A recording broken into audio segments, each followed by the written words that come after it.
ہے، خاص طور سے آج کے فتنوں کے دور میں۔ ہم اور آپ اچھی طرح جانتے ہیں کہ ہماری دنیا اور آخرت کی کامیابی کی بنیاد ہدایت ہے، اور اللہ رب العالمین نے اس کا بھرپور انتظام کیا۔ قرآن، نبی صلی اللہ علیہ وسلم اور ان کی تعلیمات کی شکل میں ان کو محفوظ بنایا۔ اس کو سیکھنے اور اس پر عمل کرنے کو ہم اصطلاح شریعت میں ہدایت کہتے ہیں۔ جب ہم ہر نماز کی ہر رکعت میں کہتے ہیں اہدنا الصراط المستقیم، تو اللہ سے جو ہدایت مانگ رہے ہیں اور اس ہدایت پہ قائم رہنے کی دعا طلب کر رہے ہیں، اللہ سے مطالبہ کر رہے ہیں۔ یہ کیا ہے ہدایت؟ حق کی پہچان، حق کا علم، صحیح دین کا علم اور اس پر عمل، یعنی نیک علم صحیح اور عمل صالح۔ یہ دونوں چیزیں مل کے ہدایت ہیں جو ہر نماز کی ہر رکعت میں ہم مانگ رہے ہیں۔ اور اس کے علاوہ بھی مختلف دعائیں جناب محمد رسول اللہ صلی اللہ علیہ وسلم نے سکھائی ہیں، جس میں ہدایت کو طلب کرنے، گمراہی اور ضلالت سے بچنے کی تلقین کی گئی ہے۔ اور جہاں یہ دعا سکھائی گئی کہ بار بار آپ کو یہ دعا کرنی ہے، وہیں ہم کو اور آپ کو یہ گویا اشارہ کیا گیا واضح طور سے کہ ہمیں اس پر کتنی توجہ دینی چاہیے۔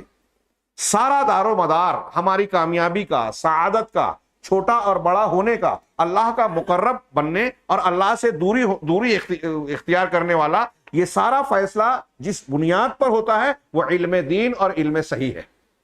ہم علم اور علماء کی جب بات کر رہے ہیں اس مجلس میں، تو اس کا مرکز دینی علم ہے، علم ہدایت ہے، قرآن و سنت کا علم ہے۔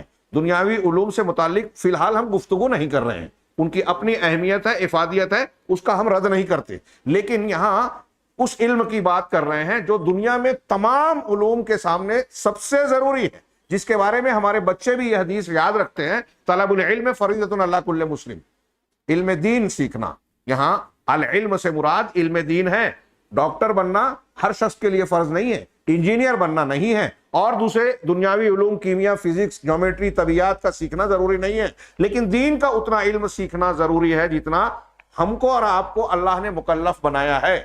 اگر اس نے کہا ہے کہ شرک کرنے والا کبھی جہنم میں سے باہر نہیں نکلے گا، جنت میں جا ہی نہیں سکتا، تو ہمیں سیکھنا پڑے گا کہ شرک کیا ہے، اس سے اپنے آپ کو بچائیں۔ اگر اس نے کہا ہے کہ ہر مرد اور عورت پر نماز پنج وقتہ فرض ہے، تو ہمیں علم حاصل کرنا پڑے گا کہ نماز کیسے پڑھی جائے گی، اس کے احکامات کیا ہیں، اللہ اور رسول اللہ صلی اللہ علیہ وسلم نے اس کی کیا تفصیلات بتائی ہیں، وہ سیکھنا پڑے گا جو ہم کو کرنا ہے، جس سے ہم کو سابقہ پڑتا ہے۔ تو سارا معاملہ علم پر ہے۔ اللہ رب العالمین نے فرمایا انما یخشی اللہ من عبادہ العلماء، اللہ سے اس کے عالم بندے ہی ڈرتے ہیں۔ جتنا آپ کے اور ہمارے اندر علم صحیح ہوگا، اتنا اللہ کی خشیت، اس کی شریعت کی پابندی کا جذبہ پیدا ہوگا۔ بنیاد علم صحیح ہے، علم دین کی۔ جو علماء ہے وہ اللہ سے ڈرتے ہیں، اس کا مطلب جو اللہ سے نہیں ڈرتا وہ عالم کی صفت، چاہے اس کو بہت ساری معلومات ہے، وہ العلماء قرآن کے معیار کے مطابق علماء کے زمرے میں، جماعت میں شامل نہیں ہے۔ آپ دیکھتے ہیں کہ اگر ایک شخص کو علم ہو اور اس پر عمل نہ کرے، تو قرآن نے اس کو مغضوب علیہم کہا، یہود کی صفت۔ جانتے تھے یہ محمد صلی اللہ علیہ وسلم سچے رسول ہیں، قرآن سچی کتاب ہے، اللہ کی کتاب ہے، مانتے نہیں تھے۔ تو جو علماء میں علم رکھتے ہوئے اس علم کے تقاضے کو پورا نہ کرے، وہ یہودیوں کی طرح ہے، مغضوب علیہم کے راستے پر۔ میں نے یہود کی مثال دی، اب مسلمانوں میں اس راستے پہ چلنے والے بہت سارے ہیں، علم ہوتے ہوئے عمل نہ کریں، علم ہوتے ہوئے صحیح عقیدہ، صحیح چیز کو اختیار نہ کریں، تو وہ مغضوب علیہم یعنی یہود کے طریقے پر ہے، وہ علماء میں ہے۔ اور جو لوگ بغیر علم کے دین کو اختیار کرتے ہیں، اپنی زندگی گزارتے ہیں، وہ الضالین کے طریقے پہ ہیں، جس کے بارے میں جس کے ہم دعا مانگتے ہیں غیر المغضوب علیہم ولا الضالین۔ وہ صراط مستقیم ہے جو مغضوب علیہم اور ضالین کے طریقے سے ہٹے ہوئے ہے۔ مغضوب علیہم کا طریقہ یہ ہے کہ علم ہوتے ہوئے حق کے خلاف جانا، اور ضالین کا طریقہ یہ ہے کہ بغیر علم کے دین پر عمل کرنا۔ آج دنیا میں اغیار کی بات چھوڑیے، مسلمانوں کی جماعتوں اور اکثریت کا اگر ہم جائزہ لیں تو یہ نظر آئے گا کہ ان دونوں میں سے کوئی ایک گمراہی ہے۔ یا تو علم ہوتے ہوئے عمل نہیں ہے، یعنی علم کا تقاضا پورا نہیں ہو رہا ہے، یا علم ہے ہی نہیں، غلط علم ہے، صحیح علم نہیں ہے۔ اہل علم کی کیا مقام اور مرتبہ ہے اس مجلس میں میں سمجھتا ہوں وہ عنوان نہیں ہے، اس میں نہیں۔ یہ جو میرے سامنے ایک کتابچہ ہے شیخ ناصر عبد الکریم کا، اس میں انہوں نے جو عناوین قائم کی ہے، صرف میں عناوین کا ذکر کر دوں، ہر ایک پر قرآن و حدیث کی دلیلیں ہیں اور آپ سنتے رہتے ہیں۔ پہلا کہ علماء انبیاء کے وارث ہیں، دنیا میں سب سے زیادہ اونچا مقام انسانی گروہ میں کس کا ہے؟ انبیاء کا. اور علماء کو انبیاء کا وارث کہا گیا. کوئی چھوٹی بات ہے؟ یہ وراثت دنیا خاندانی وراثت کی طرح نہیں ہے کہ بس پڑھ لیا ہو گیا. علماء کی وراثت میں علم جب ملا تو ذمہ داری بھی ملی، مقام و مرتبہ ملا تو ذمہ داریوں کے ساتھ ملا. جیسے انبیاء کی عزت کرنی ہے علماء کی بھی کرنی ہے، اور جو علماء کی بے عزتی کرتا ہے وہ انبیاء کی بے عزتی کا ایک حصہ اختیار کرتا ہے. غور کیجیے آپ، انبیاء کے وارث ہونے کے معنی میں یہ بات بیان کر رہا ہوں. ہاں، اسی طرح علماء اللہ زمین میں اللہ کی حجت ہیں. جو دین صحیح کو جاننے والے ہیں وہ بندوں کے اور اللہ کے درمیان نمائندگی کر کے ان کو صحیح راستہ بتا رہے ہیں. یہی گروہ ہے. جیسے انبیاء کرام اگر نہ آتے تو آدمی کو ہدایت نہیں ملتی. وہ واسطہ ہے، وسیلہ ہے علم صحیح اور ہدایت کو حاصل کرنے کا. ان کی وراثت جب انبیاء کو ملی تو اب یہ علماء کو ملی، تو یہ علماء دین، علماء ربانیین، یہ جو ہے اللہ رب العالمین کی زمین میں اللہ کی طرف سے حجت ہیں. لوگوں پر حجت کا اتمام ان کے ذریعے سے اللہ کرواتا ہے. تیسری چیز، علماء جو ہیں وہ اصحاب حل و عقد ہیں. کسی معاملے میں ذمہ داران کی طرف ہم رجوع کرتے ہیں. اگر کہیں کوئی یہ ایک سنستھا ہے، ادارہ ہے، مدرسہ ہے، تو اس کے جو کرتا دھرتا ہیں، جو صاحب اختیار ہیں، ان کو کہتے ہیں اصحاب حل و عقد. مسلمانوں کے عمومی طور سے قومی اور امت کے اعتبار سے اصحاب حل و عقد جو ہے وہ علماء دین ہیں. علماء دین کو اللہ تبارک و تعالیٰ نے قیادت و سیادت کے درجے سے نوازا ہے، جیسا کہ ہم اللہ کے نبی صلی اللہ علیہ وسلم اور ان کے وارثین اور صحابہ میں دیکھتے ہیں. اسی طرح امت کی مصلحتوں کے سلسلے میں علماء کرام بندوں کی طرف اللہ کی طرف سے مقرر کیے ہوئے امین ہیں، ذمہ دار ہیں، کہ یہ سمجھتے ہیں سب سے بہتر امت کے لیے کیا خیر ہوگا، کیا شر ہوگا، کیا مفید ہوگا، کیا مضر ہوگا. یہ علماء دین سے بہتر کوئی نہیں جان سکتا. ابھی کچھ لوگ اس کو چاہے غلط مانے، آپ صرف اتنا غور کیجئے اور مانتے ہیں کہ علماء انبیاء کے وارث ہیں. انبیاء کرام کو جو علم دیا گیا اس علم کی بنیاد پر انسانوں کی نفسیات، فائدے اور نقصان کی بات، دنیا اور آخرت کے نفع اور نقصان کی بات چونکہ وہ سب سے زیادہ جانتے ہیں، اس لیے ان کے وارثین دوسروں کے مقابلے میں سب سے زیادہ جانکار ہوتے ہیں. کہا علماء ہی اہل شورا ہیں. یہ اس لائق ہیں کہ دوسروں کے مقابلے میں اہل علم کو مشورے کے لیے طلب کیا جائے. صحابہ کرام سے لے کے پوری تاریخ میں آپ کو یہ نظر آئے گا. آج کل ایسا نہیں ہے. ہاں، دوسرا، علماء دین کے ائمہ اور امام ہیں. جو عالم نہیں ہیں، اور یہ جو اشارے میں کر رہا ہوں اور آج کے تناظر میں جو گفتگو کرنا چاہتا ہوں آگے، اس میں ان چیزوں کو ملحوظ رکھیں کہ علماء کے یہ مقام قرآن و حدیث میں بتایا گیا ہے. اب لوگ دین کی امامت کا درجہ دانشوروں کو دیں، مفکرین کو دیں، ان کے لٹریچر کو علماء کی تحریروں اور قرآن و حدیث کی تعلیمات کے مقابلے میں فوقیت دیویں، تو ظاہر سی بات ہے کہ ان کے یہاں گمراہی ہوگی. وہ علم کے نظم و ضبط و تعلیم اور تعلم کے ایک بہت بڑے بنیادی اصول کو فراموش کر رہے ہیں. وہ آگے ہم جانیں گے انشاءاللہ. اسی طریقے سے علماء اہل ذکر ہیں. اہل الذکر، الذکر، اللہ رب العالمین نے ابھی قرآن کی آیت پڑھی سورہ انبیاء میں. اللہ نے فرمایا فَاسْأَلُوا أَهْلَ الذِّكْرِ إِن كُنتُمْ لَا تَعْلَمُونَ. سوال کرو اہل ذکر سے. اگر تم کو علم نہیں ہے تو سوال کرنا ہے. سوال کرنا تقلید نہیں ہے، جاننے کے لیے ہے، تحقیق کے لیے ہے. تو کن سے پوچھنا ہے؟ اہل ذکر سے. اہل ذکر کون ہے؟ الذکر کسے کہتے ہیں؟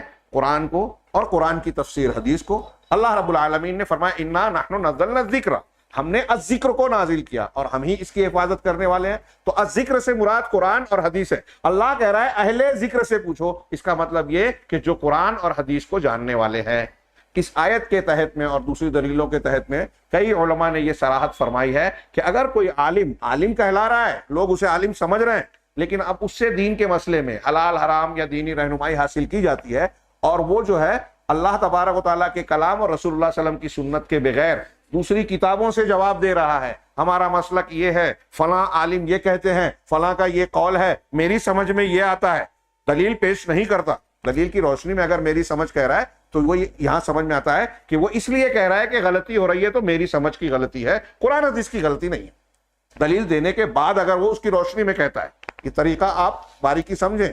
ہمارے ہاں کچھ لوگ قرآن و حدیث کا فتویٰ دینے والے جب یہ جملہ استعمال کرتے ہیں فوراً اٹیک کرنے لگتے ہیں کامل بھی ہے.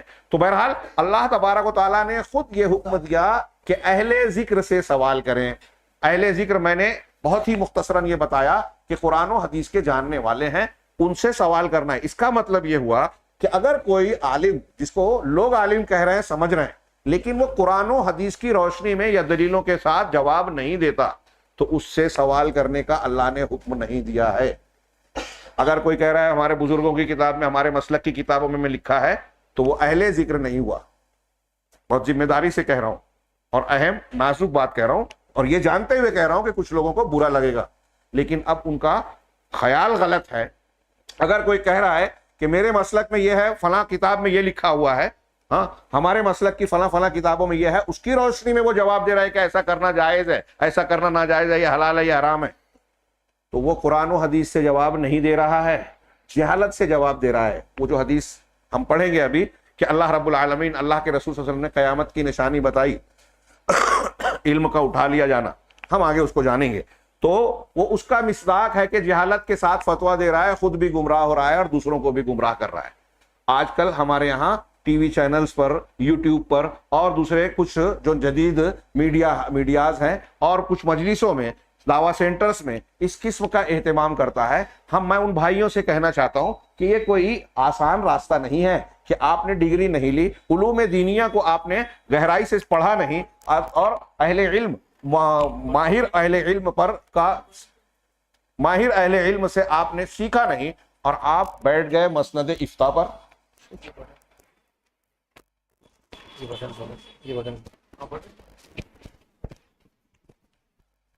آپ اس افتاء فتویٰ دینے کا کام کرنے لگے آپ. تو یہ کوئی بازیچہ اطفال نہیں ہے. ہم پڑھتے ہیں ائمہ کرام, صحابہ کرام, تابعین, طب تابعین فتویٰ دینے سے ڈرتے تھے. حضرت عبداللہ ابن مسعود رضی اللہ تعالیٰ عنہ علماء صحابہ سابقون الاولون میں سے ہیں, اور وہ کہتے ہیں کہ مجھ سے کوئی حلال حرام پوچھتا ہے تو میرے رونگٹے کھڑے ہو جاتے ہیں. اور بھی اس طرح کے اقوال, سلف کا احتیاط اور تثبت دیکھیے, اور آج کل کے لوگوں کی جرأت و جسارت دیکھیے کہ علماء اور افتاء کے مرتبے پہ نہیں. امام مالک کہتے ہیں,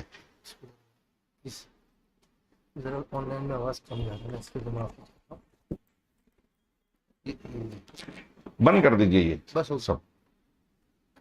علماء اور امام مالک رحمہ اللہ کہتے ہیں کہ میں نے اس وقت تک درس نہیں دیا, افتاء کا کام نہیں کیا, جب تک ہمارے معتبر 70 علماء کرام نے میرے حق میں یہ گواہی نہیں دی کہ آپ اس کے اہل ہیں.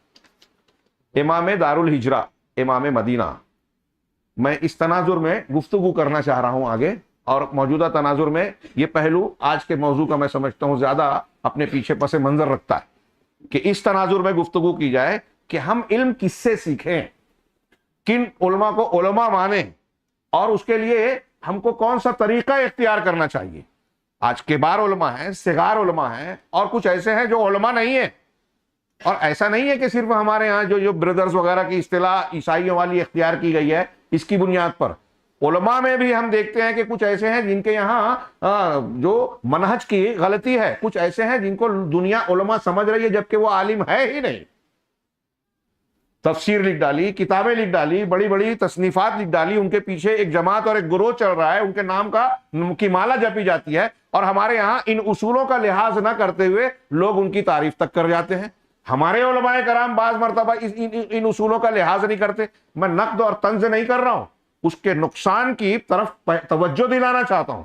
میرے سامنے جو کتاب ہے شاید میں اس کو پیش نہ کر پاؤں. علامہ ابن تیمیہ رحمہ اللہ اور دوسرے لوگوں نے کہا کہ گمراہ لوگوں اور جو خارجی ہیں, مرجیہ ہیں, اہل فلسفہ ہیں, ان لوگوں کی تعریف کرنے سے عوام میں یہ میسج جاتا ہے کہ ان کی گمراہی کو آپ ٹھیک ٹھاک کہہ رہے ہیں, اور اس کا نتیجہ یہ ہے. اس دور میں انہوں نے لکھا کہ نتیجہ یہ نکلتا ہے کہ بعض مرتبہ ایسا ہوتا ہے کہ کئی لوگ آپ کو ایسے نظر آئیں گے جو اہل بدعت کی بدعت پر مذمت نہیں کرتے, ان کو برا نہیں, ان کو برا مت بولو. آج کل ہمارے یہاں بھی اس طرح لوگ پیدا ہو گئے ہیں, کیا رد کرتے ہو, یہ اختلافی مسئلہ کیوں چھوڑتے ہو. مجھے بہت حیرت ہوتی ہے, اور میں نے ابھی کئی دروس میں کہا کہ جن کو اس قسم کے موضوعات سے ڈر لگتا ہے یا ان کی سمجھ میں نہیں آتا, وہ کیوں دعوت و تبلیغ کے میدان میں آتے ہیں.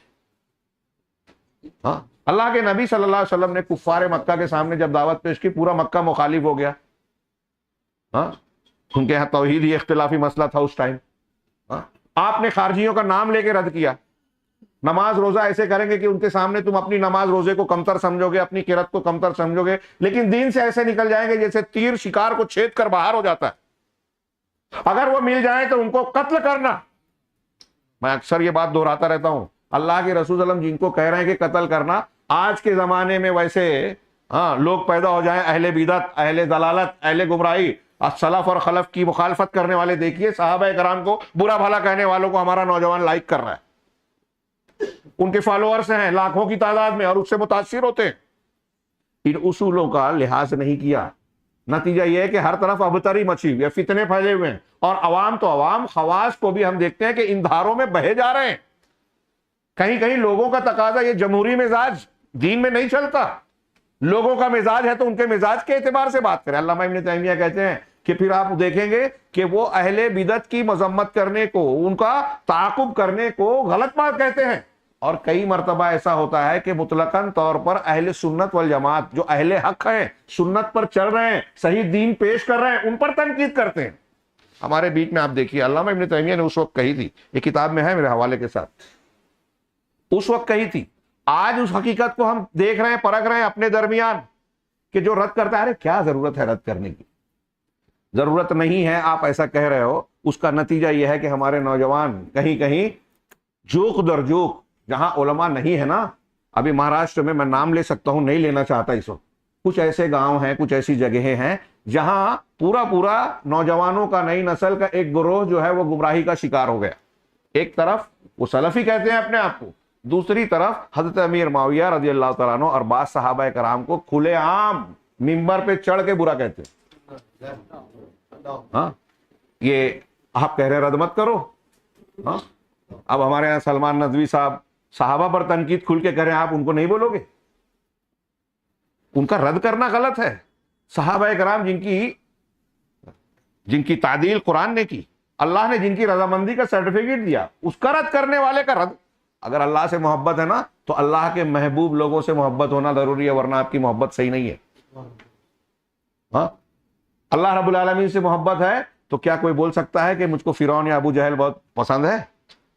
کافر ہو جائے گا کہ اللہ کا مبغوض اور دشمن آپ کا پسندیدہ ہے. تو آپ کیا کرنا چاہتے ہیں؟ یہ دین کی بنیاد پر ولا اور برا دین کو سمجھیں. تو اللہ کے نبی صلی اللہ علیہ وسلم نے نام لے کر رد کیا. میں کہہ رہا تھا خوارج کا, اس کی ضرورت کئی جگہ پڑتی ہے. اللہ کے رسول صلی اللہ علیہ وسلم نے کیا بیان نہیں کیا کہ 73 فرقے ہوں گے, 72 جہنم میں جائیں گے؟ آج یہ بولنے سے ہمارے کچھ دعات ڈرتے ہیں. میں یہ نہیں کہتا کہ فتوے کی زبان میں بیان کیا جائے, ترغیب اور ترہیب. نبی کریم صلی اللہ علیہ وسلم نے جو چیز ہم کو پہنچا کر حجت پوری کی ہے, وہ لوگوں تک پہنچانا ہمارا فریضہ ہے, اور یہ ضروری ہے.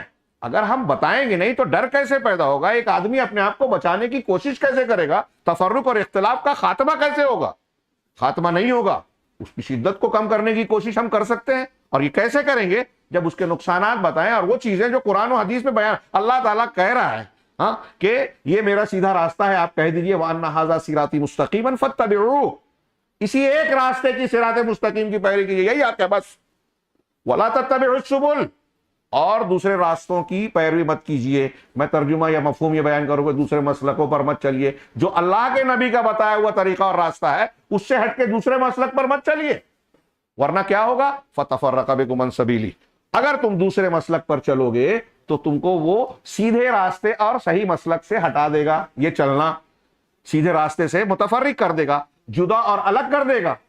اللہ تعالیٰ یہ کہہ رہا ہے قرآن پاک میں کہ اگر آپ دوسرے مسلک پر چلو گے, نبی اور صحابہ کے مسلک سے ہٹ کر, تو صحیح راستے سے یعنی جنت کے راستے سے ہٹ جاؤ گے. اور ہمارے یہاں آج دعوت دی جاتی ہے کہ آپ اپنی جگہ رہیے, آپ اپنے مسلک پر رہیے, آپ فلاں طریقہ اختیار کیجئے, بس اتحاد کر لو. اس کی بات صحیح مانیں. یہ علم صحیح سے محرومی کا نتیجہ ہے. دین سیکھ بھی رہے ہیں کچھ لوگ, تو یہ تفریق نہیں کر رہے ہیں کہ کس سے سیکھا جائے, کیا سیکھا جائے, دین کی صحیح بنیادیں کیا ہیں. پورے عالم اسلام میں ایک واقعہ ہوتا ہے, وہ دوسروں سے لڑنا اور ان کی مذمت کرنا دوسری مقام پر. مسلمانوں میں گھمسان مچ جاتا ہے, ہر ایک حزبیت کی بنیاد پر ایک گروہ کا ساتھ دیتا ہے. اسرائیل پر حماس نے حملہ کیا, اب جذباتی نوجوان, تحریکی مزاج کے لوگ اخوانیت کے مزاج کے لوگ، جماعت اسلامی کے لوگ، کہ وہ اخوانی ہیں، ہمارے بھائی ہیں، اب ان کی غلطیوں کو بھی نظر انداز کر کے ان کی تائید کیے جا رہا ہے. اور اہل الحدیث پر اس کے مقابلے میں جو سچائی بتانے کی کوشش کر رہے ہیں، حماس کا اصلی چہرہ کیا ہے کہ یہ انہوں نے ہمیشہ نقصان ہی پہنچایا ہے، ابھی بھی پہنچا رہے ہیں. 150 قیدیوں کو نکلوایا اور 250 کو مروا دیا. قیدیوں کو نکال کے آپ واہ واہ کر رہے ہو. 1300 یا اس سے کتنے زیادہ، کتنے لوگ مر چکے؟ 11,000 میں اتنے اموات، بچوں، عورتوں، بوڑھوں اور نوجوانوں کی، اور پھر زمین بھی جا رہی ہے. کیا پلاننگ ہے آپ کے پاس؟ کون سا دین آپ مانتے؟ کیا یہ دین صحیح ہے؟ آپ دیکھیں گے کہ عہد اول کے جو گمراہ فرقے تھے، بدعتی فرقے تھے، خوارج تھے، ان کی غلطیوں کو یہ ہمارے یہاں کے آج کے گروہ دہرا رہے ہیں. اور وہ ہمارے درمیان کے لوگ بھی اہل بدعت کی جو ہے تائید کرتے ہیں. یہ ہمارے اس تناظر میں کتنی اہمیت کی بات ہو گئی کہ کچھ نوجوان اور لوگ جو ہیں وہ جذبہ رکھتے ہیں. یہ جو ان کی تائید اور ان کی مخالفت کر رہے ہیں، ہمارے یہاں گھمسان مچا ہوا ہے. اس کی وجہ کیا ہے کہ علم صحیح نہیں ہے. آپ دنیا میں جتنے بھی وہ 72 فرقے جو جہنم میں جانے والے ہیں، ان کے سب کے پاس علماء ہے کہ نہیں ہے؟ علماء ہے نا، بہت بڑے بڑے علماء گزرے ہیں. آج یہ جو جن کو ہم بحث کرتے ہیں نا، ان سے کہیں زیادہ قابل علماء تھے وہ جو اہل منطق اور اہل فلسفہ تھے. معتزلہ میں، قدریہ میں، جہمیہ میں، ایسے ایسے نام. ماوردی، شیخ ربی نے علامہ ذہبی کی کتاب سے نقل کیا کہ ان کی ذہانت، اتنا ذہین آدمی تھے کہ لوگ اپنے زمانے میں مثال کے طور پر پیش کرتے تھے کہ ماوردی کی طرح ذہین، اتنے بڑے ذہین انسان تھے. لیکن آگے علامہ ذہبی نے ان کی ذہانت کے واقعات نقل کرنے کے بعد کہتے ہیں کہ لعنت ہے اس ذہانت پر جو انسان کو ہدایت سے محروم رکھے، اور قابل تعریف ہے وہ بے وقوفی کہ بے وقوف ہوتے ہوئے آدمی حق کو قبول کرے. آج کے اس درس میں اسی بنیادی نقطے پر توجہ مرکوز کیجئے کہ ہمیں علم سیکھنا ہے تو ہم وہ جو آداب ہیں جو آپ پڑھتے سنتے رہتے ہیں کہ اخلاص ہو، صبر میں محنت، مشقت، رکاوٹوں کو پار کرنا، وقت کا دینا، جلد بازی نہ کرنا، ایسے اور امور داخل ہیں. لیکن یہاں میں یہ آج کے موجودہ حالات کے تناظر میں یہ پہلو پیش کرنا چاہتا ہوں کہ ایک جو گمراہی کی بات ہو رہی ہے کہ علماء کی تنقید کی جا رہی ہے، اہل حق علماء کرام کو ان کا مقام نہیں دیا جاتا. اس کے مقابلے میں کچھ لوگوں کو یہ کھڑا کیا جاتا ہے کہ یہ علماء ہیں، یہ دعات ہیں. دعات اور علماء میں گویا فرق کر رہے ہیں. میرے پاس یہ کتاب چاہے اس کے نکات میں پیش کرنا چاہتا ہوں. تو اس تناظر میں دیکھیں کہ کیا غیر علماء دعات ہو سکتے ہیں، اور کیا علماء دعات نہیں ہوتے، داعی نہیں ہیں. جیسا کہ آج بہت سارے نوجوان ایسا سمجھ رہے ہیں، ایسا بیان کرتے ہیں کہ یہ دعات نہیں ہے. میں یہاں یہ کہہ رہا ہوں کہ اللہ تعالیٰ نے اہل علم کو اہل ذکر کہا، اور کہا ہے کہ ان سے ہی سوال کرو، مرجع یہ ہے تمہارے لیے. جاہل لوگوں سے سوال مت کرو. اچھی طرح دماغ میں رکھو کہ جو چیز جہاں ملتی ہے وہیں حاصل کی جائے گی. آپ گھر کا، بلڈنگ کا، مسجد کا نقشہ کسی بڑے ڈاکٹر سے نہیں بنواتے کہ آپ اتنے بڑی ڈگری لیے ہیں پھر یہ مسجد کا نقشہ کیوں نہیں بنا سکتے؟ میں ڈاکٹر ہوں بھائی، میں علاج کرتا ہوں. وہ کہے گا آپ اتنے بڑے انجینئر ہیں، میرا کیس جو ہے مقدمہ لڑ دیجئے، میں کسی وکیل کے پاس جاتا ہوں، بہت زیادہ پیسہ مانگ رہا ہے، آپ لڑ دیجئے. تو کسی انجینئر سے آپ کیس کے بارے میں ڈسکشن کرتے ہیں یا اس کے حوالے کرتے ہیں کہ مقدمہ لڑ لے، میرا آرگومنٹ کر لے جج کے سامنے. کرتے ہیں کیا؟ نہیں کرتے. یہاں وکیل ڈاکٹر کو اپنے اپنے فن سے جوڑا جاتا ہے، لیکن دین کے معاملے میں کوئی بھی کھڑا ہوتا ہے، 2 کتابیں پڑھ لیتا ہے، دارالعلوم گوگل سے جو ہے کچھ چیزیں دیکھ لیتا ہے، اور علامہ بن جاتا ہے، مفتی بن جاتا ہے، اور کہتا ہے علماء کی ضرورت نہیں ہے. اور اگر اس کو چندہ وندہ اچھا مل گیا، اچھا کیمرہ، اچھا انتظام مل گیا، تو وہ اس طرح سے اپنے آپ کو ایکسپوز کرتا ہے، کیا کہیں گے، پیش کرتا ہے کہ عام جاہل آدمی کو لگتا ہے کہ یہ تو علماء سے زیادہ بہتر ہے. شو روم اچھا ہے اور لوگوں نے جو ہے اس سے متاثر ہو گئے. تو میں سوچتا ہوں کہ وہی اللہ کے رسول صلی اللہ علیہ وسلم نے کہا، خارجیوں کو تم دیکھو گے، تمہاری نماز، اپنی نماز کو اس سے ان کی نماز کے سامنے حقیر سمجھو گے. روزے کو، تلاوت کو، اگر یہ نوجوان ان کو دیکھ لیتے، یوٹیوب پر اور ٹی وی چینل پہ ان کو خوب پیش کیا جاتا، تو یہ اس کو کتنا لائک کرتے. جبکہ اللہ کے رسول کہہ رہے ہیں ان کو قتل کرنا. لائک نہیں کرنا، قتل کرنا۔ غور کیجئے، بہت بڑی ہدایت ہے، آپ نے بہت صاف صاف بیان کیا ہے، مطلب ظاہری کچھ چیزوں کی بنیاد پر کسی سے متاثر نہیں ہونا، اور خاص طور سے دین کے معاملے میں۔ کوئی بہت نماز پڑھ رہا ہے، کوئی روزہ رکھ رہا ہے، کوئی الٹے سیدھے واقعات بیان کر رہا ہے کہ وہ ہوا میں اڑتے تھے، وہ پانی پہ چلتے تھے، وہ کرامت کھیلتے تھے، وہ فلاں وضو سے فلاں نماز پڑھتے تھے، تو ہم بس ہمارے ہندوستان پاکستان میں شرک کی دکانیں ایسے ہی چل رہی ہیں۔ ارے وہ بزرگ تو ایسے تھے، وہ تو ویسے تھے، وہ جب یہ کر سکتے تو مزار پہ جا کے ان کو وسیلہ بنانے میں کیا حرج ہے؟ جاہل آدمی مان لیتا ہے۔ جتنے اہل بدعت ہیں، جتنے گمراہ ہیں، ان کے یہاں علماء کہلانے والے حقیقی علماء نہیں ہیں۔ جیسے وہ بدعتی ہیں، شرک اور قبر پرستی کرنے والوں کے یہاں سارے بہت دستار ہیں جو قابل تقلید نہیں ہیں، ایسے ہی فکری اعتبار سے جو خارجیت کے شکار ہیں، جو منہجیت سے ہٹے ہوئے ہیں، وہ اس لائق نہیں ہے کہ ان کے اوپر اعتماد کر کے آدمی ان سے فتویٰ پوچھے، ان کا علم، ان سے تلمذ اختیار کر کے ان سے علم سیکھے۔ یہ میں ان کی کوئی برائی اور مذمت بیان نہیں کر رہا ہوں، اس میں اگر کوئی اچھی نیت والا ہے اللہ برکت دے، لیکن جس کا جو مقام ہے، انجینئر سے ہی نقشہ بنایا جائے گا، آپریشن نہیں کروایا جائے گا، مقدمہ وکیل سے لڑوایا جائے گا، ڈاکٹر سے نہیں کروایا جائے گا۔ ایسے ہی اگر دعوت کا کام کرنا ہے، آپ اگر ایک آیت کو پہنچا بھی رہے ہیں تو آپ کو تابعیت اختیار کرنی ہے، ماتحتی اختیار کرنی ہے علماء کی، اور جتنا آپ کو معلوم ہے اتنا ہی بتائیں گے، فتویٰ آپ نہیں دیں گے اگر عالم نہیں ہے۔ جو لوگ کہہ رہے ہیں آج دیکھیں پوری دنیا میں لاکھوں قتل ہو گئے، مسلمانوں کے گمراہی کے شکار ہو گئے، کہ ان کے پیچھے جا کے جو منہجیت سے ہٹے ہیں، جدید دور کی خارجیت، جدید دور کی باطنیت اور جدید دور کی مرجیت اور گمراہیاں، مختلف نام پرانے ہیں لیکن آج پرانی گمراہیاں تکفیری قسم کی پائی جاتی ہیں۔ مسلمان کو کافر کہہ رہا ہے، یہود و نصارہ کا اعلی کار بنا ہوا ہے۔ یہ چھوٹا موٹا معاملہ نہیں ہے جو میں بیان کر رہا ہوں، اس کے نتائج پورے عالم اسلام کو بہت بھیانک شکل میں بھگتنا پڑ رہے ہیں، اور اس پر خاموشی جو ہے، جان بوجھ کر اگر کوئی خاموشی اختیار کر رہا ہے تو وہ پوری امت کا مجرم ہے، اللہ کے یہاں میں سمجھتا ہوں جواب دہی سے بچ نہیں پائے گا۔ چنانچہ علماء جو ہیں، اہل ذکر ہیں، یہ لوگوں میں سب سے افضل ہیں، لوگوں میں سب سے پاکیزہ ہیں، علماء ہی امر بالمعروف نہی عن المنکر کو انجام دینے والے ہیں۔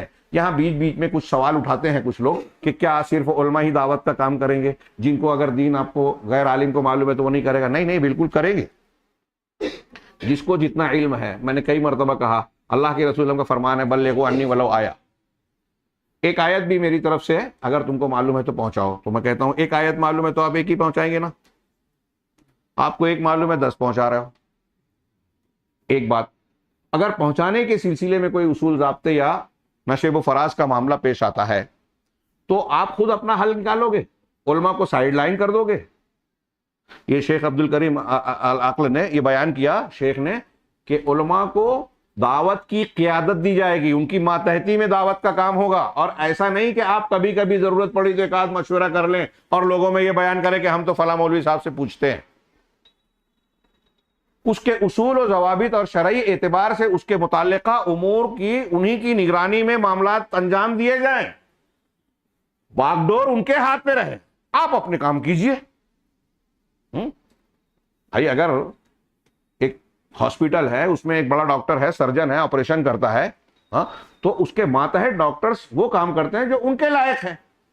اصل آپریشن تو وہی کرتا ہے جو سرجن ہے، اور باقی اس کی ہدایات اس کی نگرانی میں کیا جاتا ہے۔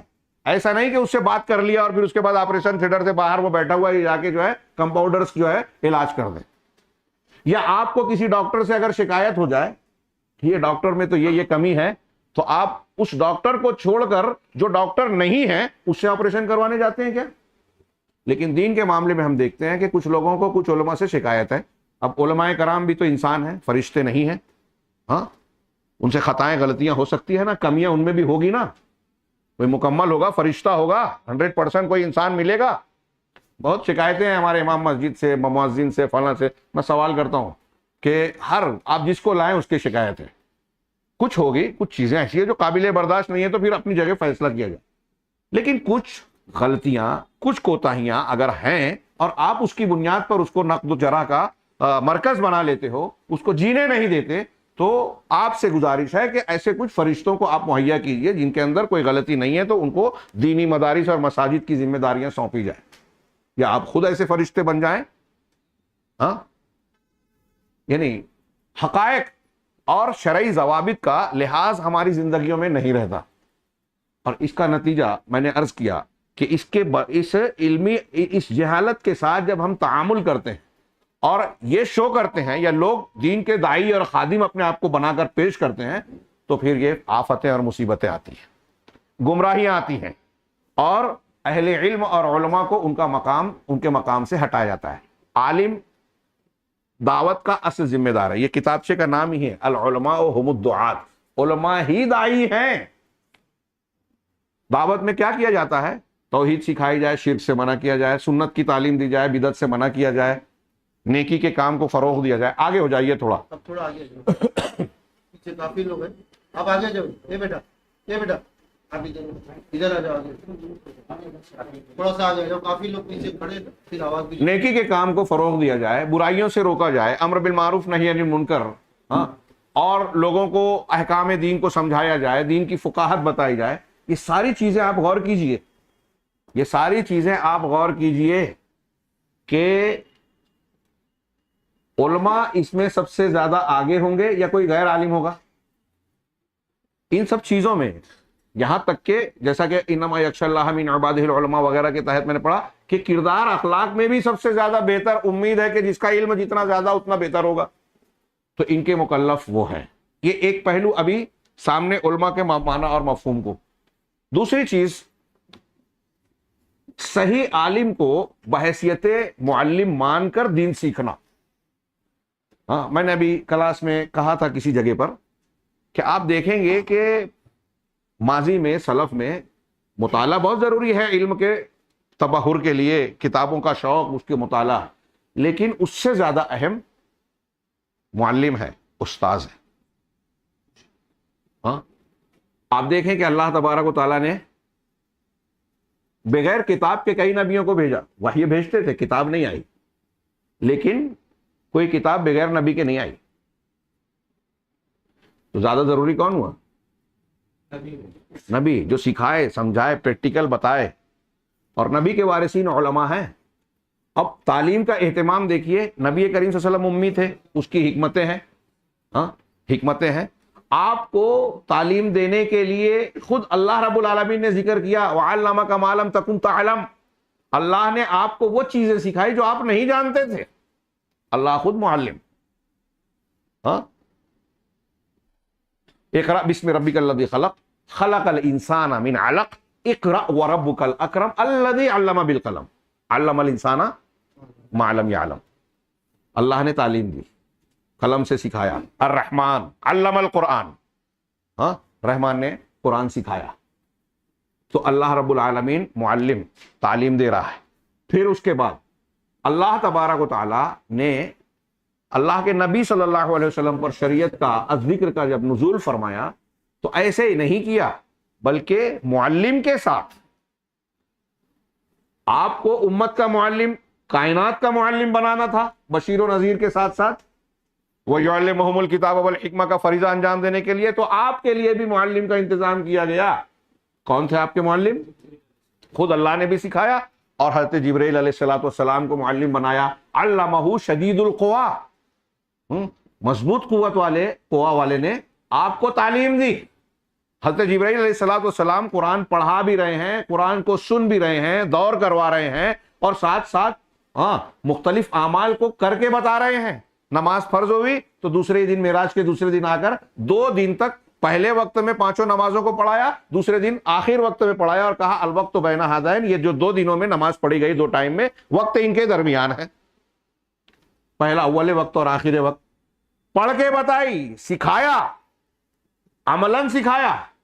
تو اور دلیلیں میں نہیں دے رہا ہوں، اختصار کے ساتھ، کہ حضرت جبرائیل علیہ السلام کو معلم رسول بنایا اللہ تبارک و تعالیٰ نے۔ پھر نبی کریم صلی اللہ علیہ وسلم کو کائنات کا معلم بنایا۔ آپ کو جو مختلف جگہوں پر ہدایت دی، میں نے ابھی سورہ جمعہ کی آیت پڑھی، اور اس معنی کی تقریباً لفظ ملتا جلتا قرآن میں 4 جگہ آیتیں ہیں، سورہ آل عمران میں اور دوسرے مقام پہ، اور یہاں سورہ جمعہ کی آیت پڑھی هو الذی بعث فی الامیین رسولا منہم، کہ وہی اللہ ہے جس نے امیوں میں، ان پڑھ لوگوں میں، انہی کے درمیان سے ایک رسول بھیجا، کوئی فرشتہ نہیں، نور نہیں، آمنہ اور عبداللہ کے ذریعے سے پیدا ہونے والے ایک بشر کو، ہاں رسول بنایا محمد الرسول اللہ صلی اللہ علیہ وسلم، ان میں سے امیوں میں سے رسول بنایا، یتلو، اس رسول کا کام کیا ہے؟ یتلو علیہم آیاتی، وہ ان پر قرآن کی تلاوت کرتا، دین سکھانے کے لیے یہ جو نبی کا طریقہ ہے یہ سامنے رکھیے.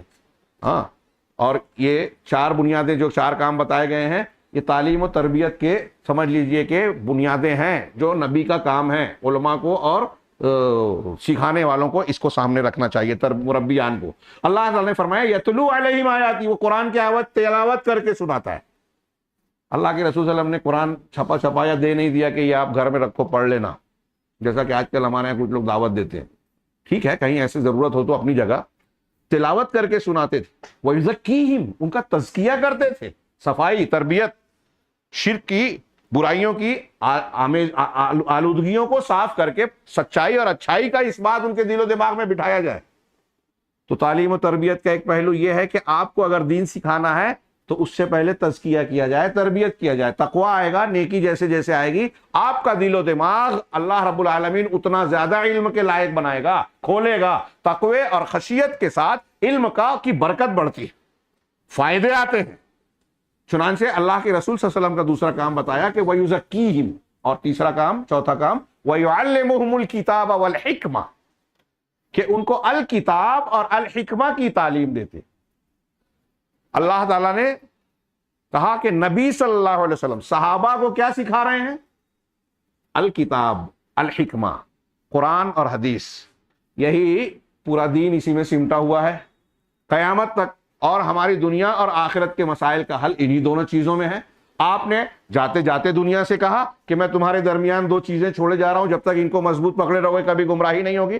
اب یہ معلوم ہوا کہ ہم کو اگر ہدایت پر رہنا ہے، کامیابی چاہنا ہے، فتنوں سے بچنا ہے، غلط طریقے سے بچنا ہے، تو یہی دونوں چیزوں سے رہنمائی لینی ہوگی. اب ان دونوں چیزوں سے رہنمائی لینے کے لیے کیا یہ کافی ہے کہ ہم ترجمہ صرف پڑھ لیں اپنے طور سے، گوگل سے سرچ کر لیں یا کسی کتاب کو یا موبائل کے ایپ کو کے ذریعے سے فائدہ حاصل کر لیں؟ نہیں، معلم کا ہونا ضروری ہے.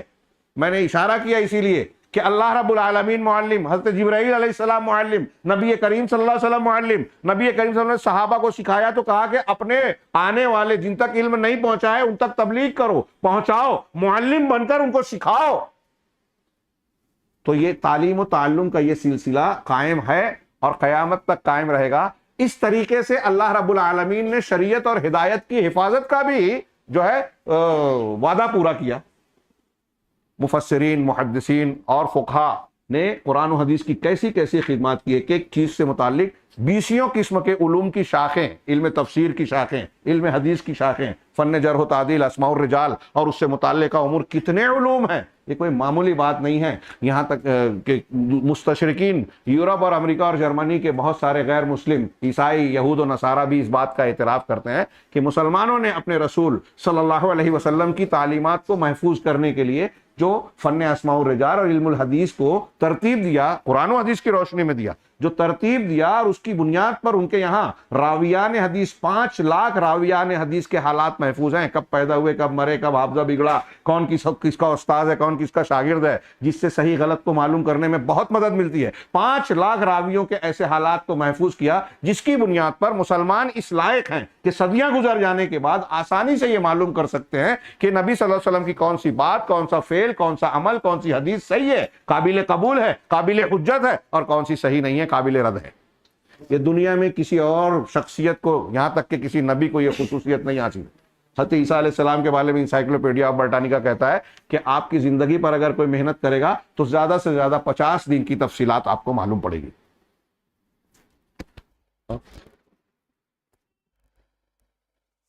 اللہ کے نبی صلی اللہ علیہ وسلم کو معلم بنایا اور یہ سلسلہ بنایا.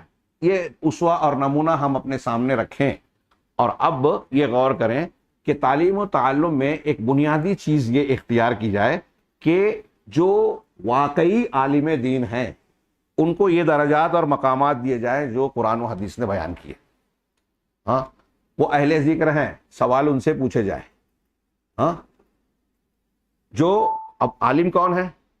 عالم وہ ہے جو لوگوں کو دین کی بصیرت اور دین کی سمجھ بتائے، قرآن و حدیث کے احکامات اور قرآن و حدیث کو جس طرح صحابہ کرام نے سلف نے سمجھا اس طریقے سے دین کو سمجھائے. اور یہ جو شرط میں لگا رہا ہوں مختلف تقریروں اور خطابات میں اس کی تفصیل بیان کی جاتی ہے کہ یہ ہمارے اپنے دماغ سے لگائی ہوئی شرط نہیں ہے. ہمارے یہاں یہ بھی گمراہی پیدا کی گئی. ایک بیوقوف طبقہ ہے دنیا میں منکرین حدیث کا جو اپنے آپ کو اہل قرآن کہتے ہیں. وہ کہتے ہیں ارے قرآن کافی ہے, حدیثوں کی کیا ضرورت. پھر اس میں کچھ لوگ آئے ارے ابھی قرآن تو قرآن حدیث کی وضاحت کی, اب آپ صحابہ کی سمجھ بھی لگا رہے ہو. یہ ہم نے نہیں لگائی ہے. دنیا کی کوئی بھی کتاب ہو اس کو سمجھنے کا جاننے کا کچھ اصول ضابطہ ہوتا ہے. تو قرآن و سنت کے بھی اصول ضابطے ہیں جو قرآن و سنت ہی نے بیان کیے ہیں. اور اللہ رب العالمین نے بیان کیا ہے کہ جو رسول کے حکم کی مخالفت کرے, اور مسلمانوں کے یعنی صحابہ کرام جس وقت قرآن کی آیت نازل ہوئی مومنین صحابہ تھے, وَمَن يُشَاقِقِ الرَّسُولَ مِن بَعْدِ مَا تَبَيَّنَ لَهُ الْهُدَىٰ وَيَتَّبِعْ غَيْرَ سَبِيلِ الْمُؤْمِنِينَ نُوَلِّهِ مَا تَوَلَّىٰ. اس آیت کا مفہوم ایک دم واضح ہے, آپ نے بارہا سنا ہے کہ جو ہدایت کے واضح ہو جانے کے بعد رسول کی مخالفت کرے, سنت آ گئی نہیں مان رہا ہے, اللہ کے رسول صلی اللہ علیہ وسلم کی روایت سامنے ہے یا آپ کی تعلیم سامنے ہے, اس کی مخالفت کر رہا ہے, اور مسلمانوں کے راستے سے الگ راستہ اختیار کرے یعنی صحابہ کے طریقے سے دوسرا راستہ ہٹ کر دوسرا راستہ اختیار کرے, نُوَلِّهِ مَا تَوَلَّىٰ. قرآن کہہ رہا ہے, سورہ نساء کی آیت ہے بہت مشہور, تو ہو جس راستے پر وہ چل رہا ہے ہم اس پر چلائیں گے, وَنُصْلِهِ جہنم, اور اسے جہنم رسید کر دیں گے, جہنم میں ڈال دیں گے, وَسَاءَتْ مَصِيرًا, اور یہ بہت برا ٹھکانہ ہے. سوچئے تھوڑی دیر کے لیے, یہ ایک آیت, ایسی اور دلیلیں موجود ہیں, اس ایک آیت کو سامنے رکھیے. قرآن کی آیت کہہ رہی ہے کہ آپ کو رسول کی مخالفت کرنا جہنم کے راستے پہ جانا ہے, آپ کا صحابہ کے طریقے سے ہٹنا جہنم کے راستے پہ جانا ہے. صحابہ کے بارے میں اللہ نے کہا اللہ ان سے راضی ہوا, وہ اللہ سے راضی ہوئے, اور جو اللہ راضی ہوا والسابقون الاولون من المہاجرین والانصار والذین اتبعوہم بإحسان رضی اللہ عنہم ورضوا. صحابہ مہاجرین و انصار میں جو سبقت کرنے والے علماء ہیں, مسلمان ہیں, وہ اور جن لوگوں نے احسان بھلائی کے ساتھ ان کی اتباع کی یعنی ان کے نقش قدم پر جو عقیدہ ان صحابہ کا تھا وہی عقیدہ اختیار کیا, جو عبادت وہ مانتے تھے وہی عبادت کی, جس طرح سے وہ اللہ اور رسول کی اطاعت فرما برداری نماز روزے کی پابندی کرتے تھے وہی طریقہ اختیار کیا, تو اللہ ان سے راضی ہوا اور وہ اللہ سے راضی. اگر گنجائش ہو تو مزید کچھ تھوڑا تھوڑا آگے بڑھ جائیں. زیادہ وقت نہیں لوں گا انشاءاللہ, آپ تھوڑا وقت بچا ہے, آدھا گھنٹہ زیادہ سے زیادہ کچھ لوگوں کو. تھوڑا تھوڑا کر کے آگے جاؤ, پیچھے کافی لوگ. تو میں کیا کہہ رہا تھا, اللہ تبارک و تعالی, اللہ کے نبی صلی اللہ علیہ وسلم نے اس حدیث میں جو آپ نے بہت مرتبہ سنی کہ 73 فرقے ہوں گے, 72 جہنم میں جائیں گے سوائے ایک کے, تو پوچھا گیا یہ نجات پانے والا گروہ یعنی ناجیہ فرقہ کون ہوگا, تو آپ نے بالکل دو جملہ کہا جو بالکل واضح کتاب ہے. ایک جملہ کہ جس پر میں ہوں اور میرے صحابہ. کیا مطلب ہے؟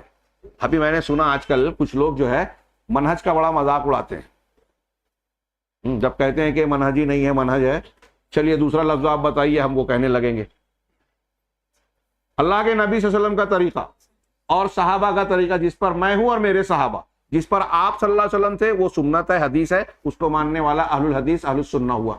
اور نبی کریم صلی اللہ علیہ وسلم کا کس کس چیز کو مانتے تھے, آپ کا اخلاق کس چیز پر منحصر تھا, قرآن پر. اس کا مطلب اللہ کے رسول صلی اللہ علیہ وسلم کو ماننا, آپ کی سنتوں پر چلنا, آپ کے طریقے کو فالو کرنا, قرآن پر کو فالو کرنا ہے. تو جب ہم اہل الحدیث یا اہل السنہ کہہ رہے ہیں تو قرآن نہیں ہٹ رہا ہے. اور الجماعہ سے مراد صحابہ, تابعین, تبع تابعین اور سر فہرست صحابہ. اللہ کے رسول صلی اللہ علیہ وسلم نے فرمایا کہ سب سے بہتر زمانہ میرا ہے, پھر ان کے بعد ان لوگوں کا, پھر ان کے بعد والوں کا, یعنی صحابہ کا زمانہ, تابعین کا, تبع تابعین کا. یہ اللہ کے رسول خیر ہے, سب سے بہتر زمانہ. کیوں سب سے بہتر ہے؟ اس کا مطلب ان کا عقیدہ سب سے صحیح اور اچھا تھا, ان کی عبادت سب سے صحیح اور صحیح اچھا تھی, ان کی وہ ہدایت پر تھے. تو اللہ کے نبی صلی اللہ علیہ وسلم کی زبان رسالت یہ کہہ رہی ہے کہ سب سے صحیح یہ ہے. تو ظاہر سی بات ہے کہ آج ہم اگر جنت کے راستے پر چلنا چاہتے ہیں تو اسی صحیح راستے کو اختیار کرنا ہوگا. نبی کریم صلی اللہ علیہ وسلم کے دنیا سے رخصت ہونے سے پہلے دین مکمل ہو چکا تھا. امام مالک کے بقول جو اس وقت دین تھا آج بھی وہی ہے, جو اس وقت دین نہیں تھا آج بھی نہیں ہے. اب کوئی دانشور آگے کتنی بھی نہیں فلسفے بیان کرے دین قرآن و حدیث کے نام پر, اگر قرآن و حدیث کی صحیح ہدایت اپنی جگہ موجود ہے اور جدید دور کے تقاضوں کی تشریح کرتے ہوئے قرآن و حدیث کے کچھ زائد معنی ہم بیان کیے جائیں یا ہم غور کریں تو اس میں کوئی مذائقہ نہیں ہے. ان ثابت شدہ معانی اور مطالب سلف کے منہج کو برقرار رکھتے ہوئے. تو اللہ کے نبی صلی اللہ علیہ وسلم نے اور صحابہ کرام نے جو طریقہ اختیار کیا اس کے بارے میں ہم سے کہا کہ نجات کا پانے والا یہ گروہ ہے. اب یہاں مجھے افسوس ہو رہا ہے کہ وقت کافی ہو گیا اور میں کئی ایسی باتیں بیان نہیں کر پایا یا نہیں کر پاؤں گا شاید جو میں چاہتا تھا. لیکن یہاں یہ عرض کرنا چاہ رہا ہوں کہ آپ غور کیجئے کہ اللہ کے نبی صلی اللہ علیہ وسلم اور صحابہ کرام کا جو طریقہ تھا وہ بالکل صاف اور روشن ہے کہ نہیں ہے؟ امت میں فرقے بنے کہ نہیں بنے؟ سب سے پہلے خوارج، روافظ، معتزلہ، جہمیہ، قدریہ، جبریہ، اشاعرہ، ماتریدیہ، کلابیہ، صوفیہ، پھر اس کے بعد یہ تقلیدی مذاہب. یہ ان کی طرح نہیں ہے تقلیدی مذاہب. امام ابو حنیفہ، امام شافعی، امام مالک، امام احمد بن حنبل رحمہم اللہ عقیدے اور منہج کے اعتبار سے اہل الحدیث کے مزاج پر اور منہج پر ہیں اکثر و بیشتر. امام حنیفہ رحمہ اللہ کے بعض ان طریقوں سے ہٹے ہوئے ایک دو چار مسائل ہیں. ہندوستان پاکستان میں جو لوگ حنفی کہلاتے ہیں ان کے یہاں برملا اس بات کا اظہار کیا جاتا ہے، کتابوں میں لکھتے ہیں، زبان سے بیان کرتے ہیں بغیر کسی اس کے. تو میں بیان کروں تو کوئی برا ماننے کی بات نہیں ہے کہ وہ یہ صاف کہتے ہیں کہ ہم عقیدے میں اشعری ماتریدی ہیں. کیا مطلب ہوا اس کا؟ کہ عقیدے میں وہ امام ابو حنیفہ والے عقیدے پر نہیں ہے. امام ابو حنیفہ رحمہ اللہ، ابھی وہ کسی نے مجھ سے سوال کیا کہ وہ فلاں پاکستان کے کوئی صاحب نے بیان کیا کلپ آئی کہ امام حنیفہ نے کہا کہ جب صحیح حدیث مل جائے تو میرا مسلک وہی ہے، اور وہ حدیث پر عمل کرتے تھے. ایک قول یہ بھی ہے کہ انہوں نے خود کہا کہ مجھے سفیان بن عیینہ نے اہل حدیث بنایا. تو اس بنیاد پر یہ قول انہوں نے پیش نہیں کیا، دوسری جگہ ہے، لیکن انہوں نے کہا کہ جب امام حنیفہ یہ کہتے ہیں تو وہ حدیث کو مانتے ہیں. اب حدیث ان کا مسلک ہے اور ہم ان کو مانتے ہیں تو ہم بھی اہل حدیث ہوئے، ہے نا. لوگوں کو اللہ رب العالمین انہوں نے اتنی بات کہی، میں کہتا ہوں اور مزید برکت اور توفیق ملے ان کو. لیکن ان سے ایک سوال کیا جائے کہ آپ امام حنیفہ رحمہ اللہ کے عقیدے کو نہیں مانتے بھائی. امام حنیفہ اس عقیدے کو جو آپ مانتے ہیں اس کو گمراہی کہتے ہیں. امام حنیفہ سے پوچھا گیا، ابو متی بلخی، یہ حنفی لوگ کوشش کرتے ہیں کہ اس کو رد کریں. گمن صاحب کی ایک کلپ آئی تھی، بولے یہ غلط انتصاب ہے. کتابوں میں موجود ہے بھائی صاحب، اور حنفی کتابوں میں بھی مل جائے گا، عقیدے کی کتابوں میں، کہ امام حنیفہ سے پوچھا گیا کہ اگر کوئی شخص کہتا ہے کہ اللہ رب العالمین، آپ کو پیچھے رہنا چاہیے،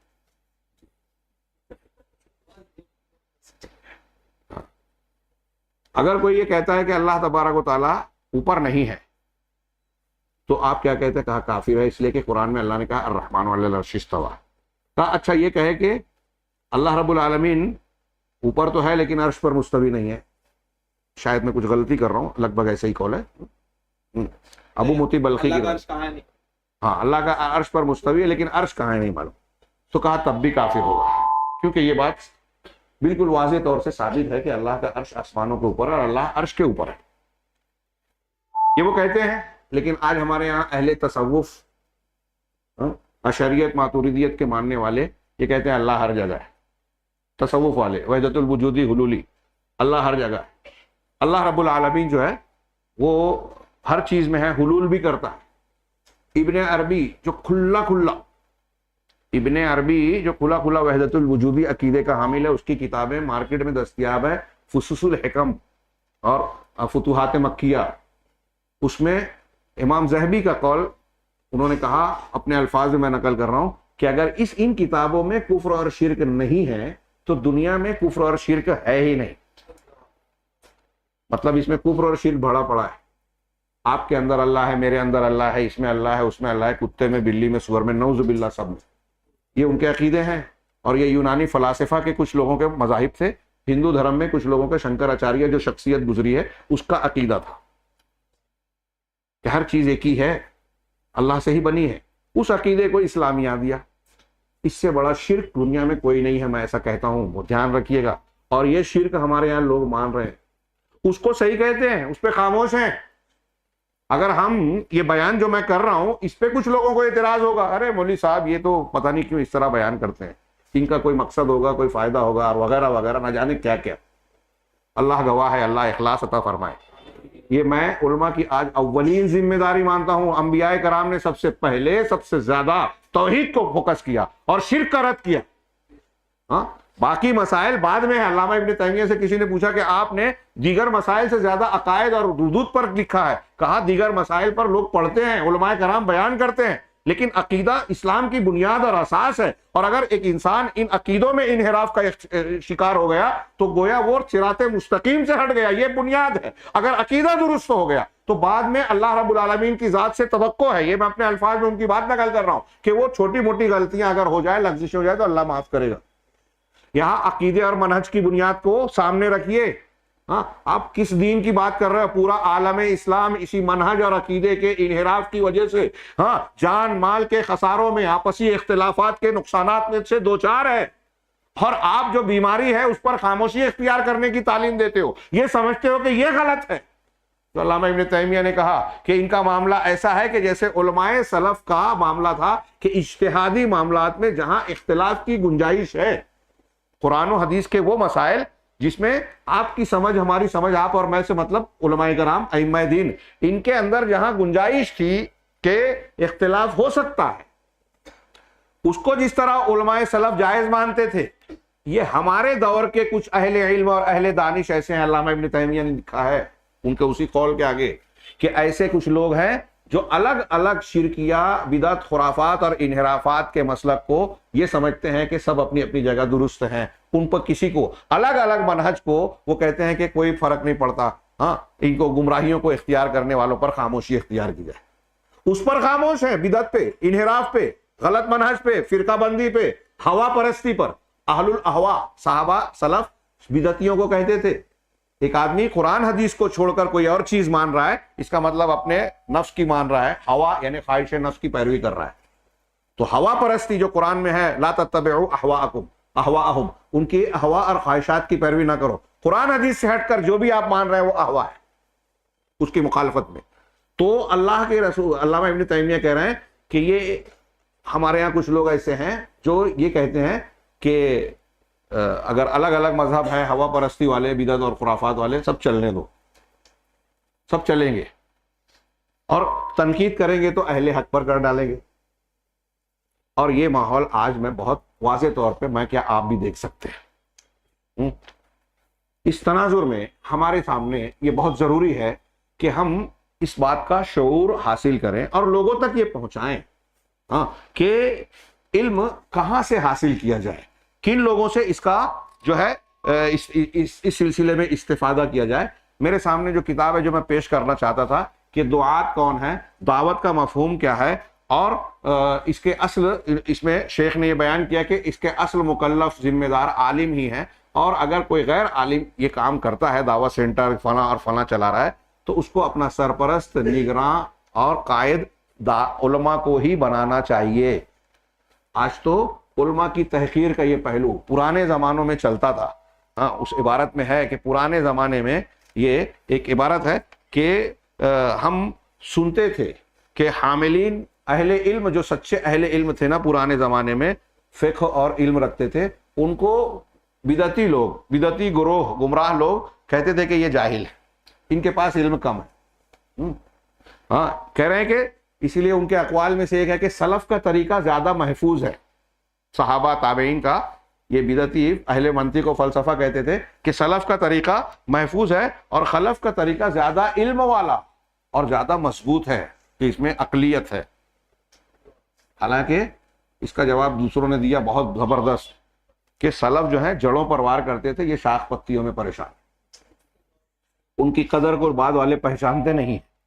تو یہ زیادہ, اور حیرت انگیز بات ہے, آگے انہوں نے نقل کیا کہ آج کے زمانے میں ہم لوگ, یہ ایک دوسری کتاب ہے, آج کے زمانے میں ہم لوگ دیکھتے ہیں کہ بہت سارے جذباتی نوجوان, گمراہ اور تحریکی جذبہ رکھنے والے, منحرف فکر کے حاملین علماء اہل سنت والجماعت کو اس قسم کے برے القاب دیتے ہیں. تو دو قول نقل کیا. ایک قول یہ کہ ہؤلاء علماء شرع, یہ شریعت کے علماء ہیں, لیکن لا یفقہون الواقع, لیکن یہ حالات سے واقف نہیں. اس کا پوسٹ مارٹم کرنے کا موقع نہیں ہے. اگر کوئی عالم, ہاں جی, وہ فقہ الواقع سے, یعنی جو کرنٹ افیئر جو کہہ رہے ہیں, یعنی آج کے حالات تقاضے کیا ہے علماء اس کو نہیں جانتے، اور نوجوان مان بھی لیتا ہے اس کو۔ اگر یہ کوئی کہے کہ نبی کریم صلی اللہ علیہ وسلم اپنے زمانے میں جو فقہ الواقع ہے، کیا لفظ استعمال کیا آپ نے انگریزی کا؟ Current affair. اللہ کے رسول وسلم کو اپنے زمانے کے کرنٹ افیئر نہیں معلوم تھے؟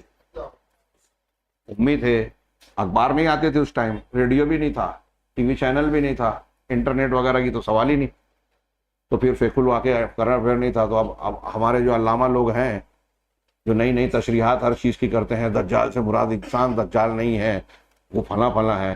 مرزا غلام قادیانی نے کہا دجال سے مراد نصارہ ہیں، ڈاکٹر اسرار اور فلاں بتا رہے ہیں دجال سے مراد وہ امریکہ یورپ اور ان کی طاقتیں ہیں، ہاں، اور نہ جانے کیا کیا نئے نئے فلسفے، نئی نئی تشریحات، اور آدمی سمجھتا ہے کیا تیر مارا ہے، جہاں پرندہ پر نہ مارے چرندہ چر نہ مارے۔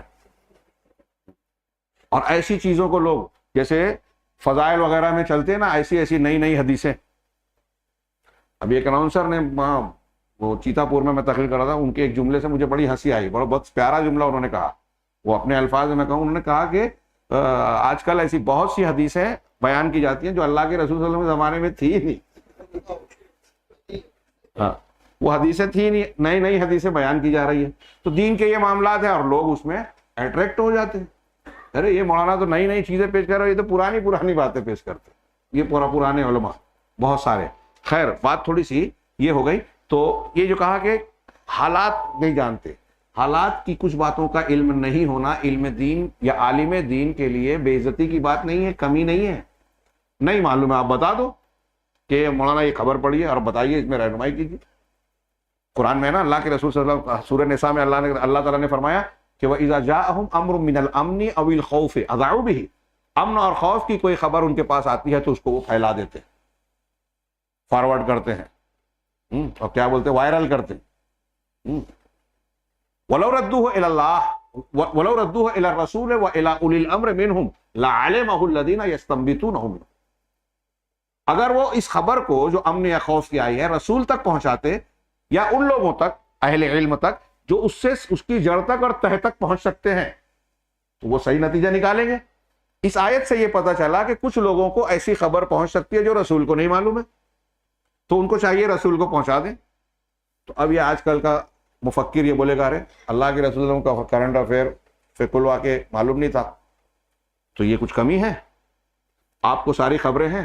اچھا تھوڑی دیر کے لیے ہم اس کو ایسے پلٹ دیں کہ ایک شخص کو بہت یونان و مصر و روما اور جاپان چین کی خبریں معلوم ہیں، ہاں ان کے یہاں کیا کیا فلسفے، کیا کیا ترقیات ہو رہی ہیں، نئی نئی خبریں کیا ہے، اپڈیٹ ہو رہی ہے، اس کو پتہ ہے، لیکن اس کو توحید، منہج، عقیدہ اور خارجیت کی گمراہی اور فنا کی گمراہی یہ نہیں معلوم ہے۔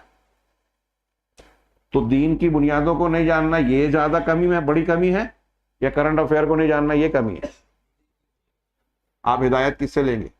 اگر آپ کو کوئی خبر پہ لکھنا ہے مضمون تو چاہیے کرنٹ افیئر والے کے پاس، لیکن دین کی تعلیم سیکھنا ہے تو علماء دین کے پاس جانا پڑے گا۔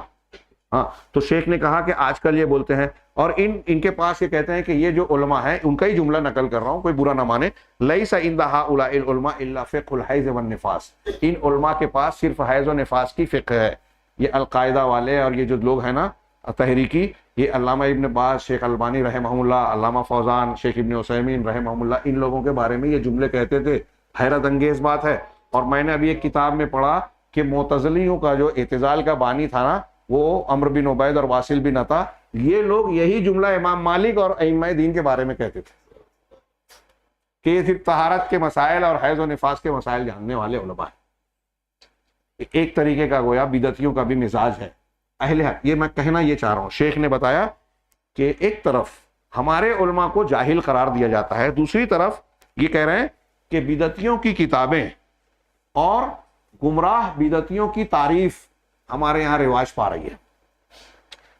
علامہ ابن تیمیہ کا جو قول جس کی طرف میں نے اشارہ کیا آگے اسی میں نقل کیا ہے، اس کو سامنے رکھیے، اور یہ عرب کے ایک عالم ہیں کہہ رہے ہیں کہ ہم دیکھ رہے ہیں کہ ایک طرف ہمارے علماء کو لوگ بے عزتی کر رہے ہیں، جاہل بنا رہے ہیں، نئی نسل کے سامنے بولتے کہہ رہے ہیں یہ علماء کیا جانتے ہیں، ان کو حالات کا کیا معلوم، جدید تقاضوں کا علم نہیں ہے، یہ تو حجرے میں بیٹھنے والے لوگ ہیں، ان کو کیا واقفیت ہے۔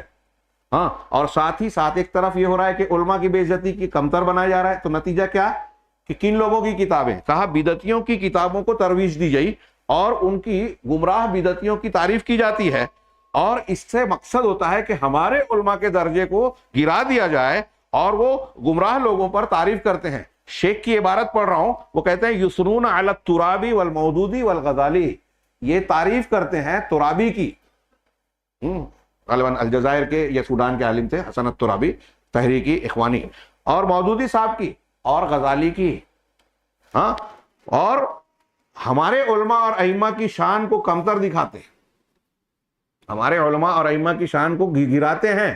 ہاں، اب اس میں کچھ انہوں نے یہ بتایا اور بتایا کہ یہ تعریف کس کی کر رہے ہیں۔ ترابی کی عبارت نقل کی کہ اللہ کے نبی صلی اللہ علیہ وسلم کی شان میں گستاخی، مولانا مودودی کی عبارت نقل کی، ایسی 20 عبارتیں آپ سن چکے ہیں، ہاں، جو کہتے ہیں کہ اللہ کے رسول صلی اللہ علیہ وسلم اور انبیاء کے بارے میں کہتے ہیں کہ وہ اپنے مشن میں کامیاب نہیں ہوئے، انبیاء کرام اپنے مشن میں کامیاب نہیں ہوئے۔ اذا جاء نصر اللہ کے حوالے سے نبی صلی اللہ علیہ وسلم کے بارے میں کہا کہ آپ اپنے مشن میں پوری طرح کامیاب نہیں ہوئے۔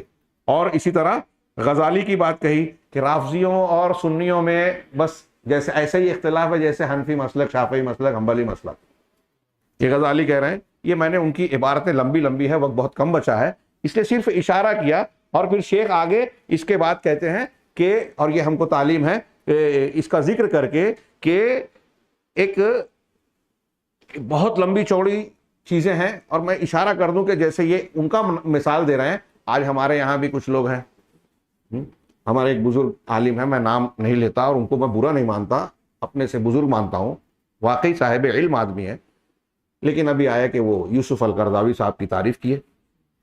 ہمارے منہجی علماء میں شیخ مقبل بن ہادی الوداعی نے، جو یمن کے سلفی عالم تھے، ہاں، جرح و تعدیل کے ماہر، صاحب کتاب، بہت زبردست کارنامے، انہوں نے کتاب چاہی لکھا ہے، کیا اس کا نام الکلب العاوی، الکلب العاوی فی رد علی یوسف القرضاوی، اس طرح کا نام ہے، کہ بھونکنے والا کتا، یوسف القرضاوی پر رد، اور منہجی اعتبار سے ان کے انحرافات بتائے کہ کتنا انہوں نے غلط رہنمائی کی ہے۔ اور یہ بات جو ہمارے یہاں کچھ لوگ کہتے ہیں نا، گھر اتنے بڑے ہیں، اتنی کتابیں لکھی، تو میں نے جو ابھی معروضات پیش کی فوکس نہیں کر پایا، لیکن ایک اشارہ کر رہا ہوں کہ جتنے بڑے بڑے علماء کے نام، جتنے مسلک ہے، خارجی، معتزلی، اشعری، ماتریدی، فلاں فلاں فلاں، سب کے یہاں بڑے بڑے مشائخ ہیں، بہت بڑے بڑے عالم گزرے ہیں، تو ان کا اعتبار کیا جائے گا۔ نبی صلی اللہ علیہ وسلم کہہ رہے ہیں کہ اگر وہ ملیں گے نماز میں، روزے میں، اس میں ہے، ان کو قتل کرنا۔ تو صرف معلومات کا ہونا یا بہت سارے لوگوں کا لائک کرنا کہ ان کے پیچھے اتنی بھیڑ ہے، ان کے ماننے والے اتنے ہیں، یہ کسی کے صحیح یا غلط ہونے کا معیار نہیں ہے۔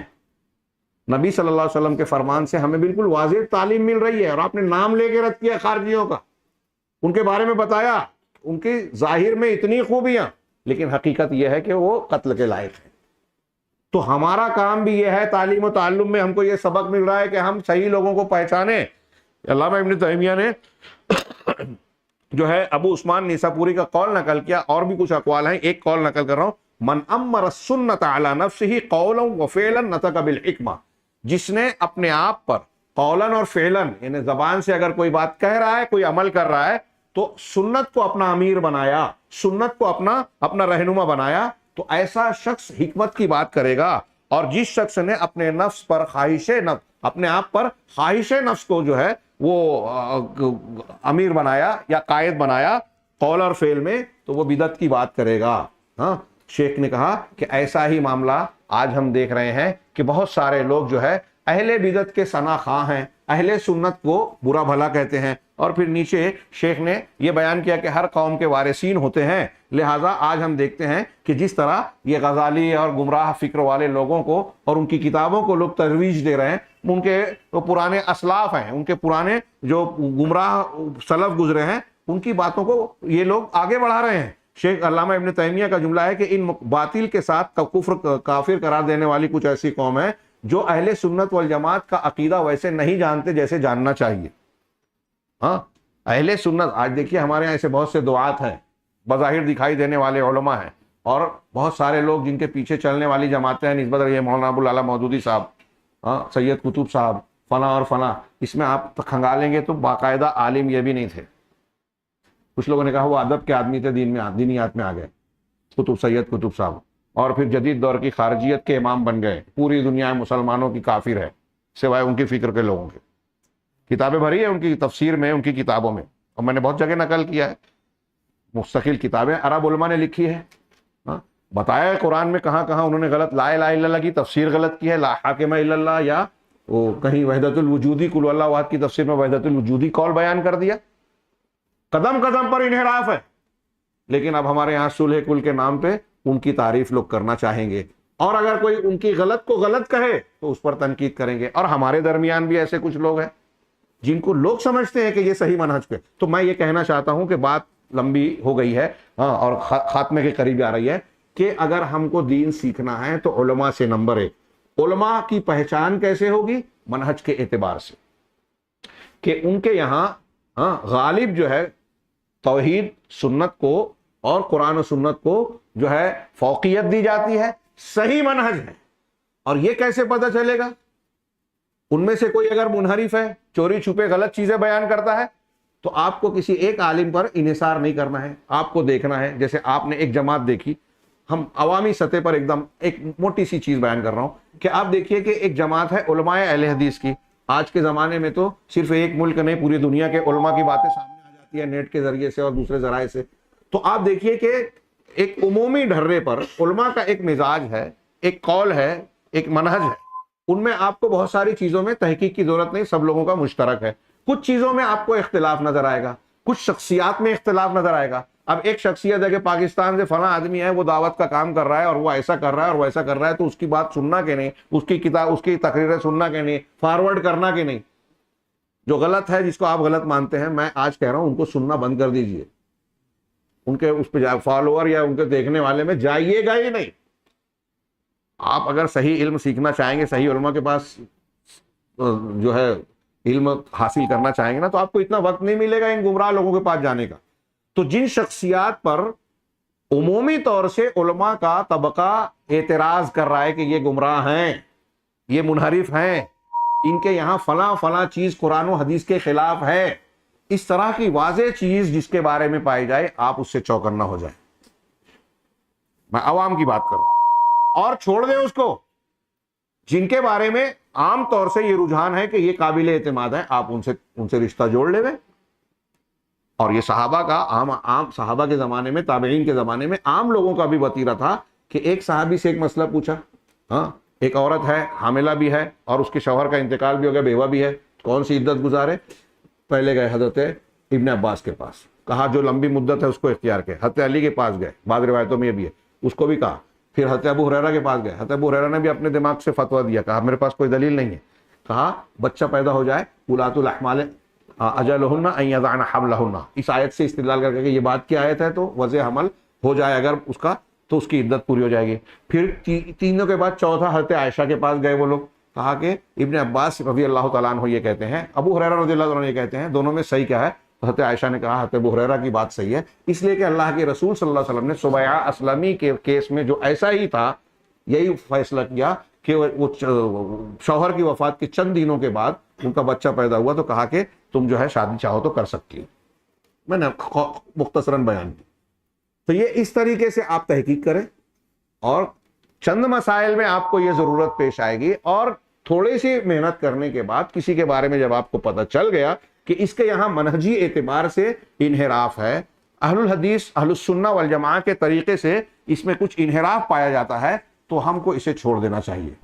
اب ہمارے یہاں یورپ اور امریکہ سے ایک ایجنڈا ہے یہودیوں کا کہ ٹائم کتنا 10 منٹ، یہود و نصارہ کا ایجنڈا ہے کہ علماء کو سے دور کیا جائے. اگر آپ امت مسلمہ پر اپنا زور چلانا چاہتے ہیں، ان کے پروٹوکول اور ان کے طریقے میں ہے، تو ان کے طریقوں میں سے ایک طریقہ ہے، یہ میں ہوائی بات نہیں کہہ رہا ہوں، یہود و نصارہ کے تھنک ٹینک اور ان کی جو باتیں سامنے آ چکی ہیں، اس میں یہ بات ہے کہ علماء دین سے دور کیا جائے.